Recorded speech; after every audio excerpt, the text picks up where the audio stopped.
Something about Wales Lantern Research Station always reminded Emma Reed of a snow globe. From the kitchen's porthole windows, she could see the entire compound, 3 prefab modules huddled on the frozen coast, a spindly weather tower, and an airstrip that vanished beneath drifts as soon as the supply plane's tail light disappeared. Shake the world a little, she thought, and glittering flakes would whirl around the place for months. Mid-January, and the sun had abandoned them until spring. Inside, however, the communal mess hall glowed with saffron light, smelled of cardamom buns, and thrummed with the soft arguments of scientists who'd been cooped up together for too long. At a 6 sigh, the door hissed open, and Felix Wesson, the meteorologist, appeared in full parka, beard fringed with hoarfrost. He carried a clipboard, the pages flapping like frantic wings. "Morning, Chef Detective," he said, dropping the stack on Emma's stainless steel prep bench. The nickname was half joke, half respect.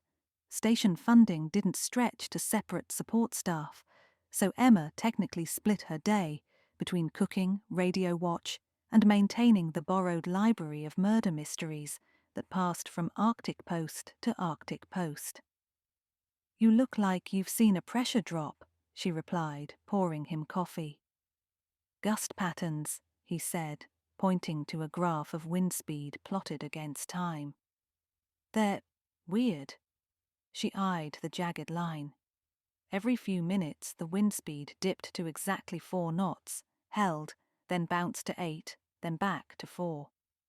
Between the dips, the plot formed long steady runs at 6 knots. "It's rhythmic," she murmured, "almost deliberate." Felix grinned, revealing teeth that needed floss. "That's why I came to you, Queen of Codes. Does it look like Morse, maybe?" Emma wiped flour onto her jeans, fetched a pencil, and began translating. Short gusts for dots, long gusts for dashes. 484 equaled dot dash dot, R6444 TEEE. No, that didn't track. She started over, measuring not by gust height, but by the pauses between them. After 5 minutes, she had a crude message. "Help Kai, Ice Cave 12. Her skin prickled warmer than the oven's. "Help Kai, Ice Cave 12, she whispered. "Felix, where's Kai Nakamura right now?" "Field bivvy south of the glacier. He radioed in last night, said the sat phone battery was dying, but he'd be fine." Felix's voice shrank.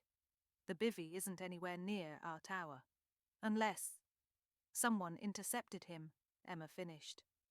They hurried to Ops, where the rest of the station was gathering for the daily weather briefing. Dr. Deirdre Rusk, station manager and glaciologist in her own right, drummed fingers on the conference table. "Well," she asked as the pair burst in. Felix projected his chart. Emma explained the decoded message. "Either Kai's trapped or someone wants us to think so.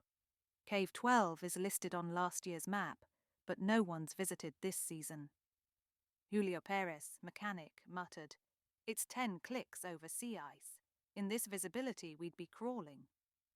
"The bigger question," said Emma, "is how a message got into our anemometer feed. The only way is to stand on Ridge Delta and physically interfere with the propeller. Whoever sent this is within walking distance, at -40. Dr. Rusk's expression hardened. "We can't launch search parties based on a hunch. We've got instruments to calibrate and a blizzard forecast tonight." Felix closed his notebook. "If Kai's freezing in a cave, we're already late." Emma didn't wait for permission. She gathered supplies, thermal blankets, a flask of ginger tea, chocolate bars, and borrowed Julio's snowmobile. At the last second, she slipped Agatha Christie's The Man in the Brown Suit into her backpack. Old habit, something to read if she got stranded. Felix insisted on coming. His polar survival course was fresher than hers. They roared out of camp beneath plum-colored twilight. The path to Ridge Delta followed bamboo wands spaced 50 meters apart. Wind seized the snowmobile's scarf of powder and flung it at the aurora, green ribbons weaving like mischievous cats overhead. By the time they reached the tower, shadows had welded land and sky into one steel plate. Felix climbed the ladder, headlamps swiveling. "Somebody's been here," he called down. Zip ties clipped on the vane. Emma examined the ground. A set of boot prints, half filled with spindrift, led northwest, toward the glacier caves Kai had surveyed in autumn. Whoever left the prints walked with a hitch, right foot dragging. She snapped photos. A gust rattled the tower, and the anemometer spun freely now, its numeric stream clean. The message had stopped. "Which cave entrance is closest?" she asked. Felix checked his GPS. Horizontal shaft 12 is at the base of Beering Blue Icefall, 2 kilometers. They set off, skis on, pulling a sled with rope and ice screws. The route crossed hummocks that sighed and settled under their weight. Occasionally, Emma felt the gentle vibration of water moving beneath, tidal flecks in the belly of the glacier. Cave 12's mouth appeared as a bruise of shadow in a slope of moonlit sapphire. They ducked inside. Headlamps revealed walls scalloped like cathedral arches, the ice pinstriped with volcanic ash. After 50 meters, the passage forked. "Hello!" Felix shouted, his voice ricocheting. A thin reply drifted back. "Here!" They hurried left, squeezed through a keyhole constriction, and emerged into a chamber where a man lay on a foam mat. Kai Nakamura's glasses were fogged, left arm strapped against his chest with duct tape fashioned into a sling. "Dislocated shoulder," he whispered, "and hypothermia biting my toes. If either of you have chocolate, I might propose marriage." Emma unwrapped a bar, held it to his lips. "Start from the top. You sent the message?" Kai shook his head. Couldn't move. It was Nolan. Nolan Shaw, Dr. Rusk's doctoral candidate, should have been running isotope samples in the lab. Why would Nolan tie you and run back here? He wanted my LiDAR data. I wouldn't hand over the external drive. Something about patents, private funding. I don't know. We argued. Then the ceiling collapsed, pinned my shoulder. He panicked, left. Guess he tried to raise alarm without incriminating himself. Emma considered the bootprint drag. Nolan had sprained something while escaping. "Your data drive?" Kai jerked his chin toward a hole half buried in snow at the edge of the chamber. "Fell in that crevasse. I held onto the rope, but Nolan cut it to lighten his load." Emma's stomach iced over. Ropes sliced, shoulders dislocated. None of this fit cozy station politics. Yet she reminded herself, cozy didn't mean harmless. It meant community rising to meet harm. Felix secured Kai's arm in a proper sling. With rope belays, they retraced the corridor, Kai hobbling between them. The aurora bowed overhead as if applauding. They reached the snowmobile at Ridge Delta, just as the first claws of the blizzard swiped the plain.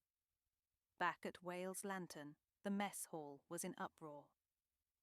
Talia Mendez, electronics engineer, tended to Nolan Shaw, who sat grimacing with an improvised splint on his right ankle. He looked up, face blanching at sight of Kai. "You made it." Kai's lips pressed into a bloodless line. Dr. Rusk demanded explanations. Nolan spoke first. He and Kai had gone to ice caves to collect LiDAR reflectivity anomalies. Kai fell. Nolan tried to haul him out. The rope frayed on ice. Nolan ran for help, twisting his ankle en route. His voice shook perfectly on every comma. Emma noticed Talia's sympathetic hand on his shoulder. Felix interrupted, showing photographs of the modified anemometer. "You stopped to tap out Morse code. Why not radio? Our snowmobiles carry emergency channels. Nolan's eyes flicked sideways. Couldn't reach the radio. Battery flat. Kai's half-frozen hand rose. His HT was in his parka, same as mine. I couldn't think straight, Nolan said. Emma glanced at Dr. Rusk. Station protocols were clear. Immediate medevac call took precedence over anything. Nolan might have improvised Morse, but rigging the tower took skilled hands and time. Enough time for Kai to freeze. They secured Kai in the infirmary. Julio called the medevac helicopter scheduled for the next clear window. Then Emma retreated to her tiny cabin with a thermos of stew and her thoughts churning louder than the wind. Outside, the blizzard smothered the world. Inside, puzzles multiplied. Why sabotage the LiDAR data? Kai's drive lay at the bottom of a fissure. But if Nolan wanted it, wouldn't he retrieve it, not sever the rope? The story squirmed. Midnight. Unable to sleep, Emma padded to the deserted lab. She found Nolan's workstation locked, but his backpack sat under the bench. Inside, she found a thumb drive labelled proposal drafts, a pair of side cutters, and a sheet of graph paper lined with wind speed conversions to Morse code. The code sheet cracked the case open and tightened it too. Nolan had prepared the tower trick in advance, but why incriminate himself? Footsteps approached. Emma slid the sheet back just as Talia Mendez entered, cradling a radio module. Couldn't wind down either, Emma asked. Talia smiled wanly. Thought I'd fix Nolan's busted handset. He feels terrible about Kai. Emma, hearing subtext, said, "You two close?" "Old classmates. He's brilliant, but a little ruthless. This fellowship means everything." She placed the radio on the bench. "You're not buying his story, are you?" Emma chose honesty. "Not fully. Something puckers." Talia hesitated, then opened her tool roll. "Earlier tonight, Nolan asked me to erase the anemometer logs. Said Felix's equipment was glitchy, didn't want to scare funding agencies. I refused." There it was, confirmation. "What if he's protecting someone?" Talia suggested. "Dr. Rusk, maybe." Emma remembered Kai's hint about private funding. Wales Lantern had recently accepted a corporate partnership with a mining consortium eyeing rare earth elements under retreating ice. If Kai's LiDAR proved the glacier stable, drilling permits might stall. Motive enough. Next morning dawned without dawn, storm still roaring. Power flickered. Julio announced the generator's coolant had frozen in one line, likely thanks to a stuck valve. Emma's detective brain tingled again. Sabotage seldom came singly. She volunteered to help him in the engine shed. The diesel generator room stank of oil. While Julio replaced tubing, Emma spotted fresh scrape marks on the protective cage, as if someone had stabbed a screwdriver through mesh to jam the valve. Whoever did it knew the station would lose heat and depend on Rusk's emergency protocols, making everyone too busy to chase files in a cave. She returned to the main module where Dr. Rusk coordinated rationing. Emma requested a private word. "Director, our equipment failures look deliberate. Kai's data may be key." She recounted the rope, the tower, the generator. Rusk's glacier blue eyes narrowed. "That is serious. Serious enough that we need to preserve every log. Yet Nolan asked Talia to erase them." Rusk exhaled a plume of stress. "Listen, Emma. 6 weeks ago, the department hinted they might shut us down. Mining partnership is our lifeline. If Kai's numbers show the ice thicker than predicted, the company will delay extraction and our funding evaporates. Nolan believes we must show accelerated melt." She swallowed. "He's under pressure, perhaps too much." Emma stared. "Did you ask him to alter data?" "No. The protest was fierce. I'd never jeopardized the science, but I fear my ambition rubbed off. Ambition doesn't dislocate shoulders, Emma replied and left. The storm broke the following afternoon, horizon unveiling bruised mountains. The medevac helo drummed in, carrying a state trooper liaison, Sergeant Malik, who took statements while Kai was lifted aboard. Felix, Emma, and Julio snowmobiled back to Cave 12 with Malik to retrieve the lost drive. Emma's stomach fluttered. If the drive was missing, Nolan, or someone, had beaten them. The crevasse waited like a blue mouth. Felix belayed Emma as she rappelled. 10 meters down sat the drive, still clipped to a broken strap. She bagged it, signalled to haul up. Back at station, with everyone gathered, Malik plugged the drive into a secure laptop. The LiDAR scans rendered a 3D map of the glacier, revealing not increased melt, but a massive pocket of frozen water, nature's dam, that if punctured by drilling vibrations, could flood coastal villages. Proof that would end the mining deal. Nolan, pale and sweating, blurted, "They would have closed us. I was trying to buy time." "By wrecking the generator?" Emma asked. Nolan wavered. "That wasn't me." All eyes pivoted to Dr. Rusk. She lifted her chin. "I disabled the valve. If we lost power, the company's rep, due next week, would deem our infrastructure unreliable and delay the project. I didn't know about Kai's injury. Nolan's stunt at the tower. I only learned afterward." "Why not simply publish Kai's data?" Felix snapped. "Because the contract binds us to share results first with the company. They'd bury them. I needed leverage." Cozy mysteries favor confession by firelight. Here, fluorescent bulbs substituted. Sergeant Malik took notes. Sabotage, reckless endangerment, charges would unfold. But the mood was strangely tender. In the crucible of isolation, motives stemmed from the same root, saving their snow globe home. That night, Emma stirred reindeer stew while the team huddled at the mess tables. Kai called via satellite from the Fairbanks clinic, shoulder reset, promising to return for spring season, after lawyers finished their wars. Emma poured coffee for Nolan, now restricted to crutches and contrition.